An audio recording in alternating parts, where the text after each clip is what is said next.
नमस्कार, मैं हूं अमित पालित और आज की सबसे बड़ी खबर। जम्मू श्रीनगर में आतंकियों के खिलाफ आज सुरक्षा बलों को बड़ी कामयाबी मिले हैं और जम्मू श्रीनगर हाईवे पर नगरोटा में मौलाना मसूद अजहर के 4 आतंकियों का गेम ओवर कर दिया गया।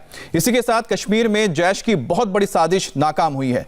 जैश के 4 आतंकी सेब से भरे ट्रक में जम्मू से कश्मीर की ओर जा रहे थे।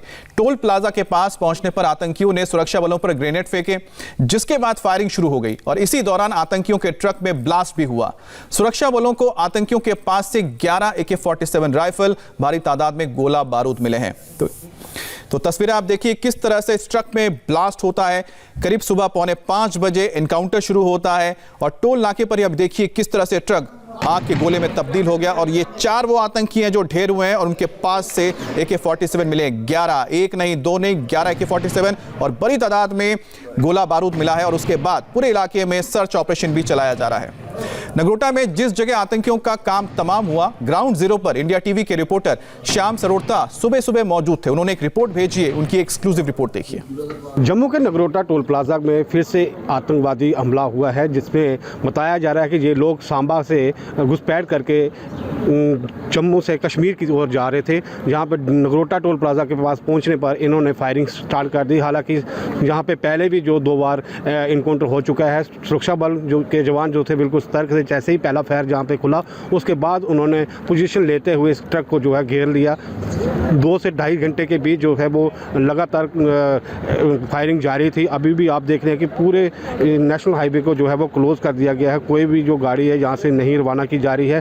हालांकि आपको बता दूं कि सुरक्षा बलों को इस चीज़ की पहले से ही पुष्टि हो चुकी थी कि गाड़ी में कुछ लोग जो हैं वो बैठ के जो है कश्मीर की ओर जाने का प्रयास कर रहे हैं। जैसे टोल प्लाजा के पास ये लोग पहुंचे हैं, रूटीन चेकिंग के बाद पहला फायर खुलने के बाद ही जो है वहाँ पे सुरक्षा बलों ने अपनी पोजीशन संभाल ली और जवाबी कार्रवाई में जो है 3 से 4 आतंकवादी जो बताए जा रहे हैं कि वो मार दिए गए हैं। फिलहाल अभी जो है सर्च ऑपरेशन जारी है। सुरक्षा बलों का ने पूरे इलाके को जो है घेराबंदी करके और सारा इलाका जो है वो सर्च कर रहे हैं कि कहीं और भी जो आतंकवादी ना हो सके। इसलिए ज़्यादा से ज़्यादा जल्दी से जल्दी वो जो इस इलाके को जो है वो पूरा सर्च करने के बाद ही ये डिक्लेयर कर सकेंगे कि ये जोन बिल्कुल क्लियर हो चुका है। फिलहाल अभी जो है सर्च ऑपरेशन जारी है। और मेरे साथ मेरे सहयोगी मनीष प्रसाद भी जुड़े हैं। मनीष, ताजा अपडेट कुछ और मिला आपको? अमित, 4:20 पर पहली बार इन आतंकियों को सर्च देखा गया था और फिर उसके बाद 4:50 पर पहला गनशॉट फायर हुआ और तब से लेकर अभी तक पूरी तरीके से कैसो ऑन किया गया है। 4 आतंकियों को मार गिराया गया है। जो ट्रक का ओनर है JK01AL1055, ये श्रीनगर बेस्ड ट्रक है और इसके ओनर से अब पूछताछ की जा रही है। और सबसे बड़ी बात, जब ये जानकारी मिली थी कि सांबा सेक्टर से इन्फिल्ट्रेशन के बाद आतंकी करीबन 3 से 4 की संख्या में ट्रक जो कि उनके कैरियर का है, ओवरग्राउंड वर्कर का है, उसका इस्तेमाल करते हुए वो इसी के जरिए कश्मीर जाने की कोशिश करेंगे। और फिर उसके बाद भारतीय सेना, CRPF और जम्मू कश्मीर पुलिस ने घेराबंदी की। बन टोल प्लाजा का इलाका जहां पर ये पूरा इनकाउंटर हुआ, दरअसल जैसे ही वेरीफाई करने की कोशिश की गई, आतंकियों ने ग्रेनेड लॉब किया। इस समय रिकवरीज के तौर पर आतंकियों के पास से 11 AK-47 राइफल, साथ में ग्रेनेड और जो उनके रक्षक है उसके अंदर से और भी सामान बरामद हुआ है। सभी ने कॉम्बैट ड्रेस के तरीके के कपड़े पहन रखे हैं और इसको अभी और वेरीफाई किया जा रहा है। और सबसे बड़ी बात, अगर ये कश्मीर पहुंच जाते तो अपने साथ 11 वेपन लेकर जा रहे थे। इसका मतलब जो पाकिस्तान की फ्रस्ट्रेशन है कि इस समय कश्मीर में आतंकियों के पास वेपन नहीं है, वो एक बड़ा लॉट होता। जैश ए मोहम्मद के 4 आतंकी हैं। मनीष, आपकी बात से एक पॉइंट निकल के आता है जो आपने मेंशन किया था, जिसमें कहा कि ये यानी कि कॉम्बैट ड्रेस में थे, यानी कैमोफ्लेज कपड़ों में थे। क्या ऐसा हो सकता था कि उसके आसपास नगरोटा हो, वहां पर आर्मी का कैंप है, आगे उधमपुर में आप जानते हैं नॉर्दर्न कमांड का कैंप है, तो कहीं ऐसी कोशिश इनकी ऐसी भी तो नहीं थी कहीं पर ये घुस जाते? इससे पहले भी हमने देखा है किस तरह से उन्होंने सांबा के इलाके में भी घुसकर पूरे ब्रिगेड में उन्होंने तबाही मचाई थी। कुछ ऐसा भी हो सकता था? अमित, पहले तो मैं आपको ये बता दूं कि ये जो चारों आतंकी हैं, इन्होंने जो एक्सटेंशन जिसके अंदर मैगजीन रखी जाती है बुलेट प्रूफ जैकेट के ऊपर, दरअसल वो जो हमारे सोर्सेज इस समय ऑन ग्राउंड पे हैं वो हमें बता रहे हैं कि कैमोफ्लेज ड्रेस के तौर पर केवल उन्होंने वो मैगजीन वाला जो कवर होता है जिसके अंदर मैगजीन्स रखी जाती है वो उन्होंने रखा हुआ था, वो मैगजीन्स कैरी करते हैं। अब दूसरी बात, ये मेन हाईवे है जिसके आसपास। कुलकर्णी सर, आपका स्वागत है। ये खबर जो आई है ये कहीं ना कहीं ये बताती है कि किस तरह से जो पाकिस्तान है उसकी कोशिश है इन्फिल्ट्रेशन करना। इसकी वजह क्या है कि पहले आप एलओसी में कोशिश करते हैं, नहीं हो पाता है, उसके बाद आप इंटरनेशनल बॉर्डर का इस्तेमाल कर रहे हैं, क्या वजह है?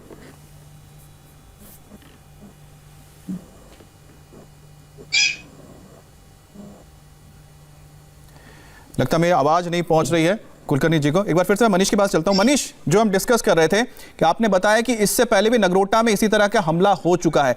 आज जो जिस तरह से हम हथियार देख रहे हैं, इतने हथियार मिले हैं, क्या इसके पीछे ऐसा कोई अटैक प्लान हो सकता है? क्योंकि आईडीज भी मिली है जिसका जिक्र किया था डीजीपी दिलबाग सिंह ने।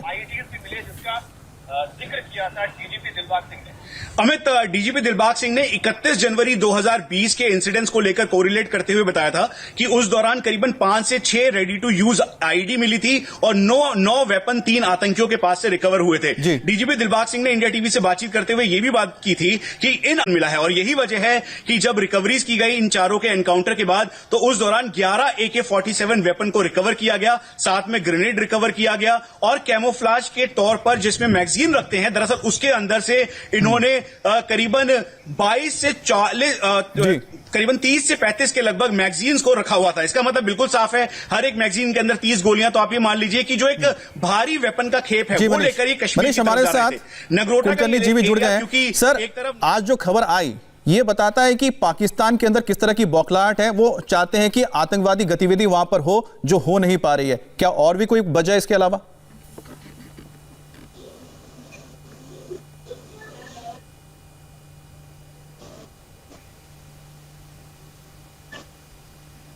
सर, आपको आवाज आ रही है? आवाज आ रही है जी। मैं ये पूछ रहा हूं, आज की खबर आपने देखी होगी, आपका आकलन क्या है? आखिरकार इस तरह की घुसपैठ जो हुई है सांबा सेक्टर से और इनकी कोशिश थी कि श्रीनगर तक पहुंच जाए, क्या हो सकता है इसके पीछे की वजह?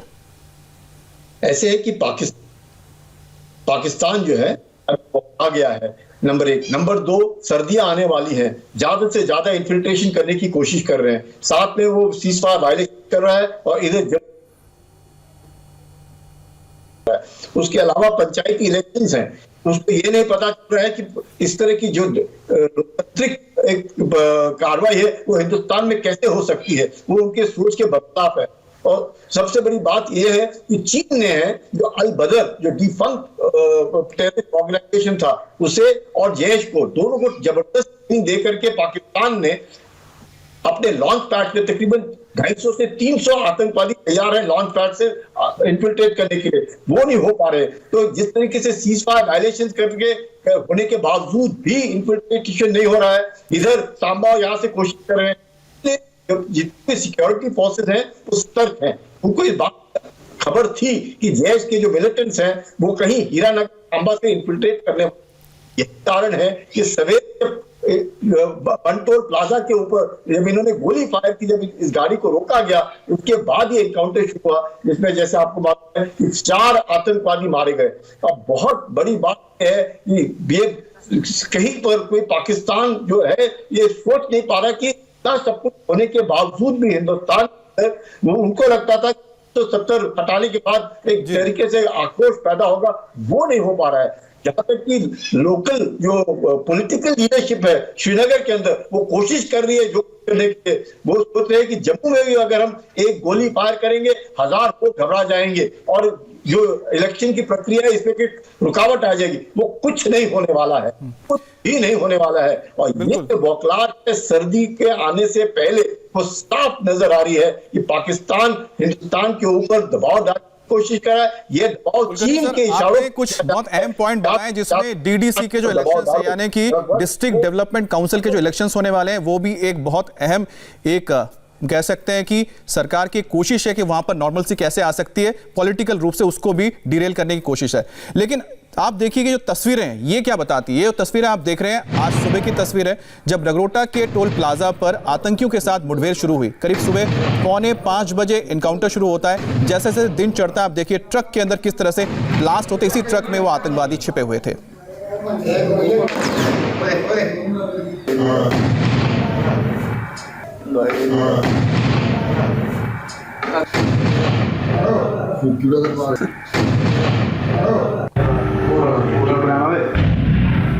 और ये दूसरी तस्वीर देखिए जिसमें आप देख सकते हैं किस तरह से ब्लास्ट होने के बाद इस ट्रक में आग लग जाती है। यही वो ट्रक है जो श्रीनगर में रजिस्टर्ड है और इसी में वो चारों आतंकी छिपकर जा रहे थे, जिनके पास से बड़ी तादाद में गोला बारूद बरामद किया गया है।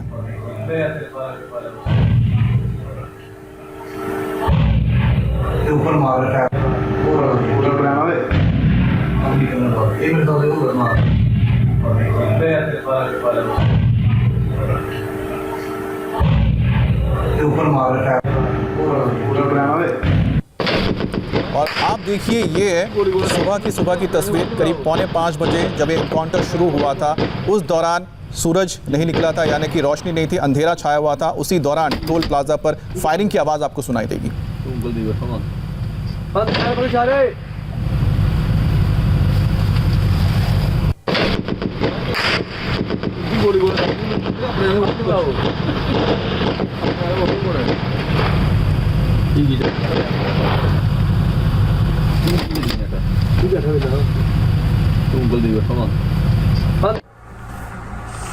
और ये देखिए एक और तस्वीर जिसमें आप उस ट्रक को जलते हुए देख सकते हैं। और ये वो तस्वीरें हैं आतंकियों की, 1 2 3 4 आतंकी जो सवार थे। और जैसा कि मनीष बता रहे थे कि इन आतंकियों ने जिसमें मैगजीन्स रखते हैं उसका एक जैकेट होता है, उस जैकेट को पहन के रखा हुआ था जिसमें मैगजीन्स रखते हैं। और ये अपनी कोशिश में नाकाम रहे और इन्हें ढेर कर दिया गया आज सुबह। तो 2 तस्वीरें बताती हैं कि किस तरह से एक बड़ी साजिश को नाकाम किया गया है। टोल से जम्मू की तरफ नहीं। मनीष, आपके पास कुछ और इंफॉर्मेशन आया इस पूरे ऑपरेशन को लेके? क्या ये ऑपरेशन अब पूरी तरह से खत्म हो चुका है?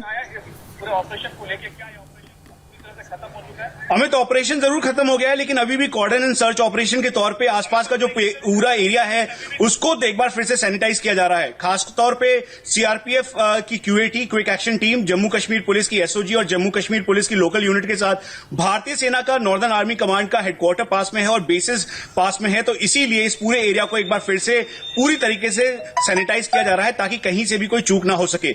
इस पूरे एनकाउंटर में जम्मू कश्मीर पुलिस के एसओजी का एक जवान माइनर इंजरी हुई थी जो कि पूरी तरीके से स्टेबल है। इसमें एक और बड़ी बात है कि जो इनका अब रिवर्स इन्वेस्टिगेशन की जा रही है, क्योंकि जैसे ही सांबा सेक्टर से इन्फिल्ट्रेशन करने के बाद ये आतंकी इस ट्रक में बैठे तो ओवरग्राउंड वर्कर्स के तौर पे जो ट्रक का ओनर है और साथ में मनीष आपके पास में वापस आता हूं, एक बयान आ रहा है, जरा सुन लेते हैं। कॉन्टेस्ट में जम्मू पुलिस सिक्योरिटी फोर्स ने मिलकर बहुत सारा काम वहाँ पर किया है। चारों जो पाकिस्तानी को न्यूट्रलाइज कर दिया गया और उनका मनसा इधर कश्मीर में आके इलेक्शन में डिस्टर्ब करना था। तो किस तरह आपने इलेक्शन की बात की है? तो इलेक्शन पूरी हम लोग तैयारी कर रहे हैं। जेएनके पुलिस सिक्योरिटी फोर्स के साथ पूरी तैयार है। हम लोग के कैंडिडेट को सिक्योरिटी प्रोवाइड कर रहे हैं। कल से कैंडिडेट लोग अपने फील्ड में जाके कैंपेनिंग करना शुरू कर दिया है। कोई डरने की बात नहीं है।